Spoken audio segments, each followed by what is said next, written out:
Сәлеметсіз бе Шынар ханым? Сәлеметсіз. Бірінші өзіңіз жайында айтып кетсеңіз, қай жердің тумасысыз, отбасыңыз жайында? Шығыс Қазақстан облысы, Тарбағатай ауданы Қарасу ауылында өмірге келгем. 9 бала. Иә, мен ең кенжесімін. Шын мәнісінде енді ата-анам мені өте қатты еркелетіп өсірді. Тұрмысқа шықтым. Бакалаврды Әл-Фараби атындағы Қазақ ұлттық университетінің журналистика мамандығын бітірдім. 98 жылы бірден магистратураға түстім. Сол университеттің одан кейін араға 11 жыл салып, мен Әл-Фараби атындағы Қазақ ұлттық университетінің жаңағы журналистика мамандығын PhD докторантурасына түсіп аяқтадым. Барлығы енді сол қара шаңырақ Әл-Фарабимен байланысты болып тұр.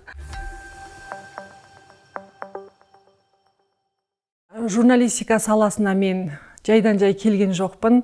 Ылғи да сұхбаттарымда айтып жүремін. Бірінші маған ықпал еткен әкем, одан кейін қазақ тілі мен әдебиеті пәнінің мұғалімі, ол Сарқыт Мұқашева деген апам. Сол екі кісі маған қатты ықпал етті. Әкем совхоздың кітапханасынан ылғи кітаптар алып кеп, неше түрлі көркем әдеби кітаптар әкеп, өзі оқитын. Өзі оқып болғаннан кейін дастархан басында айтатында, мен бүгін мынандай кітапты оқыдым, соның ішінде ана көрші Жарекеш жүр екен, ана менің досым Сейілхан жүр екен деп. Сосын кейін мен таңғалатын баламын ғой енді, қалай мына кітаптың ішінде Жарекеш жүреді, Сейілхан жүреді деп. Сөйтсем, әкемнің тактикасы ана кітапты бізге оқыту екен. Сөйтіп, сол кітаптарды оқу арқылы менің жазуға деген машығым қалыптасты. Ол машықты қалыптастырған жаңағы Сарқыт деген мектептегі мұғалім. Әртүрлі шаралар туралы ақпараттар жазатын, оны газет журналдарға жіберетін. Менің бала кезімде бізде небәрі 2 арна жұмыс істеді. Соның ішінде біздің ауылда Қазақстан арнасы өте жақсы көрсететін. Сол кезде кешкісін «Спокойной ночи, малышидың» қазақшасы «Қозы мен лақ» деген бағдарлама жүретін. Оны Бақытжамал Ерманова және Назым Мүтәліпова деген апаларымыз кезектесіп жүргізетін. Сол бағдарламамен қатты үзбей жіберетімін. Үнемі көріп, сол кісілерді айнаның алдында салып, үйде ешкім жоқта сөйтіп армандайтынмын. Сол қиялым 94 жылы Әл-Фараби атындағы Қазақ ұлттық университетінің журналистика мамандығына түсуге алып келді. 96 жылдан бастап мен кәсіби қызметке кірдім ғой осы журналистикаға. Содан бері мен тайм-менеджментпен жұмыс істеймін. Әр уақытымды тиімді пайдаланғым келеді. Менің осындай енді, қалай айтсам болады, осындай бір нәрсемен айналысып жүргенім, не болмаса жаңағы оқу құралымның жарыққа шығып жатқаны, үйде де мысалы бос отырмай бір нәрселермен айналысып жүргенім, ол тәрбие, былай қарасаң. Бала шағам мені көріп тәрбиеленеді, студенттерім мені сыртымнан көріп жаңағы тәрбиеленсін деген осындай ниетпен мен жаңағы уақытымды тиімді пайдалануға тырысамын. Ең керемет жастық шағымның ең күшті кездері мысалы телесалада өтті. Қазір мысалы орта жастамын, орта жастағы қызметім балаларды, студенттерді мамандыққа тәрбиелеу, баулуға кетіп жатыр, бала тәрбиесіне айналысып жатыр деген сияқты. Сөйтіп, мысалы кейінгі жастарымда тағы да үлгі боларлық бір жақсы дүниелер қалдырып кетуді, кітап жазу деген сияқты, оқылатын кітап жазу деген сияқты армандарым бар енді.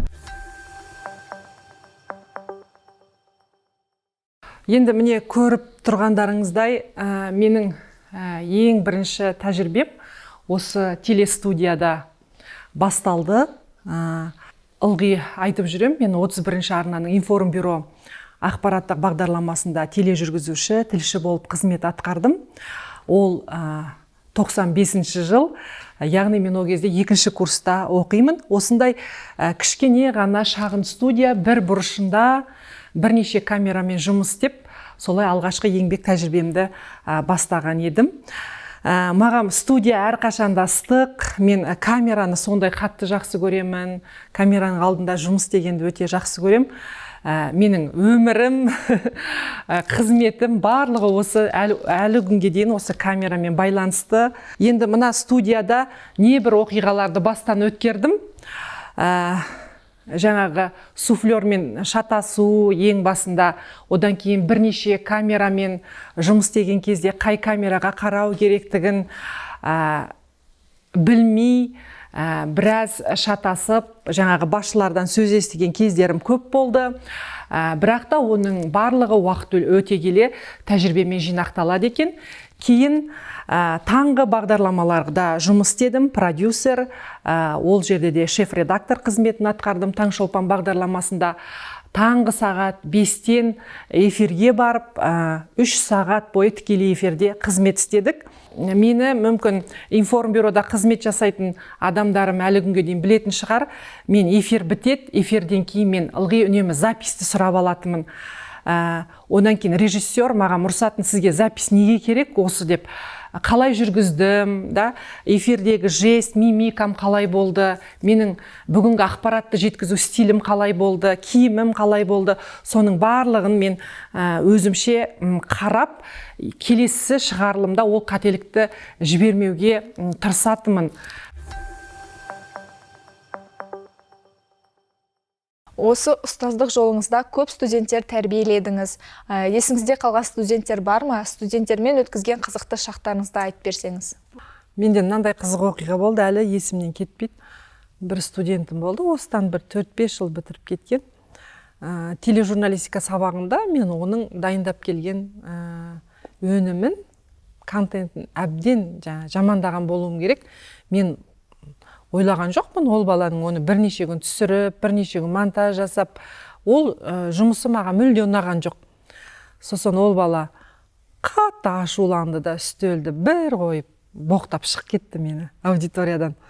Сосын бәрі үнсіз, 15 бала үнсіз.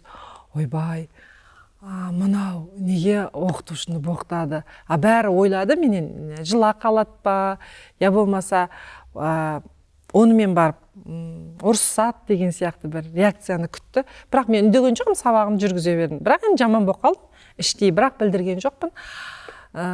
Сосын кейін сабақтан шыққан соң мен ойландым, мен дөрекі бір сөз айттым ба, әлде мен оның жұмысын жаман деп айттым ба. Енді мен сын айттым, бірақ сосын сөйтсем, жаңағы досы айтады, ертесінде келіп, ой, апай оны неше күн түсірді, ана кісімен әрездегенде келісті, сөйтіп ол бүгін сізден бір мақтау естігісі келді дейді. Сөйтсем, мен енді мән бермеймін ғой, өйткені процесс жүргеннен кейін ондай нәрселер көп мән бермейсің. Ылғи ол баланың жұмысымен сынай береді екем. Ал ол бала мектепте лидер болып келген ғой, енді ылғи 5 алып, сөйтіп оған ол ылғи удар болған. Сонымен мен оны білген жоқпын, қайдан білемін, мен үлкен бала, студент, 2-ші курс. Сөйтіп сол бала сол семестр бойы сабаққа кірген жоқ маған, одан кейін 3-ші курста тағы да мен оларға бір сабақтан бердім, сол семестр сабаққа кірген жоқ. Бізде қазір телерадио журналистика оқу бағдарламасы бар. Қазір 3 жыл болды. Осы бағдарламамен біздің балаларымыз оқып жатыр. Бірақ та оғанға дейін де біз тележурналистикаға өте қатты басымдық беретінбіз. Қазір осы тележурналистикада өзінің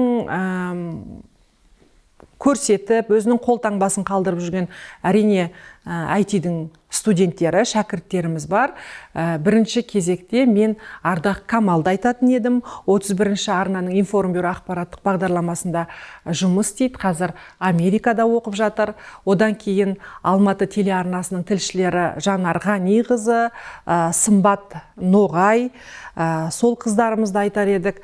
Одан кейін Шоқан Алқабаев, одан кейін Дархан Алқабаев, қазір Қалаулым деген атақты бағдарламада режиссер болып қызмет істейді. Жаңа айтып жатырсыз, өзіңіз көптеген оқу құралдарын жазып шықтыңыз. Соның ішінде өзіміз оқыған телевизиялық хабарлау дайындау атты оқу құралыңыз бар. Соны жазуға қанша уақыт кетті? Оған қалай келдіңіз? Ол бізге мысалы кафедрада міндеттеледі, сіз шығаруыңыз керек деп. Сонымен мен алдында жаңағы дәрістерімді бүйтіп ақырындап жинап жүргем. бір аяқ астынан шыққан бірінші оқу құралым болды. Енді телевиденияда өте қысқа нұсқа жазасың ғой. Бұл оқу құралы болғаннан кейін студенттерге түсінікті болсын деп өте қысқа нақты жаздым. Шынар ханым, сіз Инстаграм желісінде де өте белсендісіз. Жаңағы өзіңіздің Шынар ханымның ас үйі деген рубрикаңыз да бар. Соны көріп, ас үйге жақын екеніңізді білдік. Тағы басқа қандай сүйікті хоббиларыңыз бар? Ас үйді мен ойлаймын, кез келген әйел заты жақсы көреді деп. Енді балашылы шағалы болғаннан кейін өміріміз ас үймен байланысты ғой. Әдемі ас үйдің болғанын жақсы көрем, әдемі ыдыстармен тамақ істегенді жақсы көрем. Сосын кейін таңсық тамақтарды істеген жақсы көрем. Қазір YouTube каналдар бар ғой, жақсы жаңағы өнімдерді сатып алып келесіз, жасай берсеңіз болды. Жақсы көремін кухняда жүргенді. Мен сенбі, жексенбі бүткіл уақытым сол ас үйде кетеді деп айтсам болады. Әр нәрсені жасап, жаңағы балаларымды қуантып тұрам енді. Одан кейін бір нәрсе жасаймын да туысқандарымды шақырып алам, құрбыларымды шақырып алам. Сонымен үйде жаңағы вечер болады. Өзім кішкентай кезімнен киім тіккенді жақсы көрем. Негізі сол бір менің қасиетім, ана кішкентай қызыма берілген ба деп ойлаймын. Қазір ол бір нәрселерді істейді. Мен оған көмектесем. Ол тігет, мен мына жеріне мынандай нәрселерді істейік деп оған бағыт бағдар берем. Қазір сол кішкентай қызым айтады, мен дизайнер болам дейді. Мен енді бірдеңелерді тігіп киіп жүрем, бірақ мен оны ешкімге жарнамаламаймын. Өйткені бірдеңесі дұрыс емес сияқты. Өйткені өзімді жаңағы Аида Кауменовамен, Аидамен салыстырамын да, менікі түкке тұрмайтын сияқты. Енді мен оңай нәрселер тігем. Одан кейін менің анам вообще қол өнермен айналысқан ғой. Өте керемет тоқымашы кісі болған. Мен тоқыма тоқимын аз-маз. Енді оны Инстаграм желісінен көріп жүрген шығарсыздар. Ол демалдырады. Мен одан демалам, ләззат алам.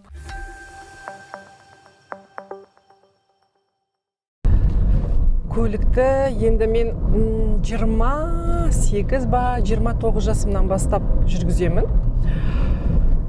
Көлік енді мынандай қажеттіліктен туындады деп айтуға болады. Негізі әйел адамға керек нәрсе ғой. Өйткені балалардың кішкентай кезінде поликлиникаға апарасың, одан кейін жаңа азық түлік таситын кезде көлік өте қажет Алматыда. Сондықтан қыздардың барлығына көлік жүргізуге шақырам. Көлік жүргізу мәдениеті деген бар ғой, былай қарап отырсаң, негізінде ер адамдарға қарағанда әйелдер көлік жүргізу мәдениетін жақсы сақтайтын сияқты.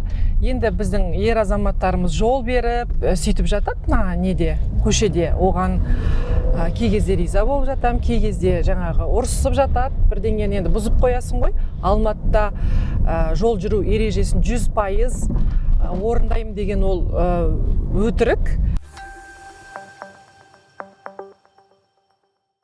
Мынандай нәрсе бар да, қазір мысалы журналистикаға қызығып жүрген балалар бар ғой, мектеп оқушылары, талапкерлер да, олар журналистиканы газет, журналмен, я болмаса радиомен, телевидениядағы жүргізушілікпен, тележурналистикамен, я болмаса сайтпен ғана байланыстырады да.